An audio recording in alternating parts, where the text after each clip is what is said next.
அரசியலில் தீவிரமாக ஈடுபட்டு வரும் தாவேகா தலைவர் விஜய் அடுத்ததாக ஈரோட்டில் நடைபெற உள்ள பொதுக்குழு கூட்டத்தில் மக்கள் முன்னிலையில் பேச உள்ளார்.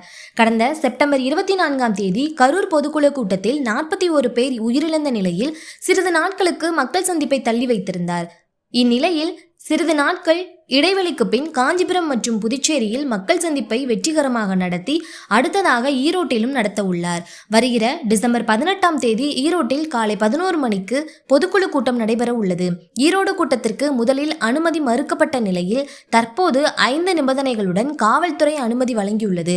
சமீபத்தில் அதிமுகவின் முன்னாள் மூத்த அரசியல்வாதியான KA செங்கோட்டையன் தமிழக வெற்றி கழகத்தில் இணைந்தார். 50 ஆண்டுகால அனுபவம் இருந்தமையால் அவருக்கு கட்சியின் ஒருங்கிணைப்பாளர் பதவி வழங்கப்பட்டது.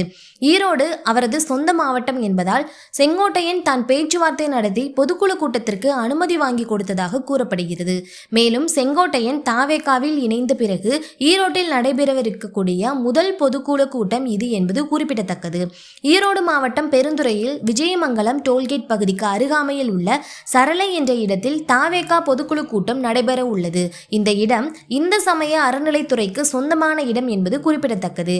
இந்நிலையில் தற்போது டெபாசிட் மற்றும் இடத்திற்கான வாடகை கட்டணமாக ரூபாய் 1 லட்சத்தை தாவேகா செலுத்தியுள்ளது. கட்டணத்தை செலுத்திய பிறகு 5 நிபந்தனைகளுடன் தமிழக வெற்றி கழகம் பொதுக்கூட்டத்தை நடத்தி கொள்ள காவல்துறை அனுமதி வழங்கியுள்ளது. அந்த 5 நிபந்தனைகள் பின்வருமாறு: தமிழக வெற்றி கழக பொதுக்கூட்டத்திற்கு வரும் தொண்டர்களின் குடிநீர், உணவு மற்றும் பாதுகாப்பை கட்சியினர் உறுதி செய்ய வேண்டும்.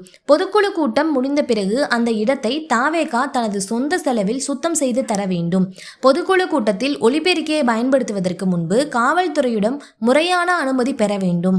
பொதுக்குழு கூட்டம் நடைபெறும் இடத்திற்கு தாவேகா எந்தவித உரிமையும் கோரக்கூடாது. காலை 11 மணி முதல் மதியம் 1 மணி வரை மட்டுமே பொதுக்குழு கூட்டத்தின் பிரச்சாரம் நடைபெற வேண்டும்.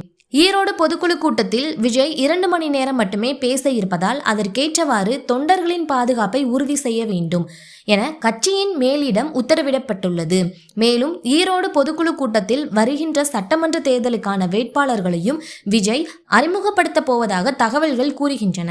இருப்பினும் இது குறித்த அதிகாரப்பூர்வ தகவல்கள் இன்னும் வெளியாகாத நிலையில் ஈரோடு பொதுக்குழு கூட்டம் மற்ற அரசியல் கட்சிகள் மத்தியில் பரபரப்பை ஏற்படுத்தியுள்ளது. தமிழக அரசியலை பொறுத்தவரை கொங்கு மண்டலத்தில் ஈரோடு மாவட்டம் மிக முக்கிய பகுதி.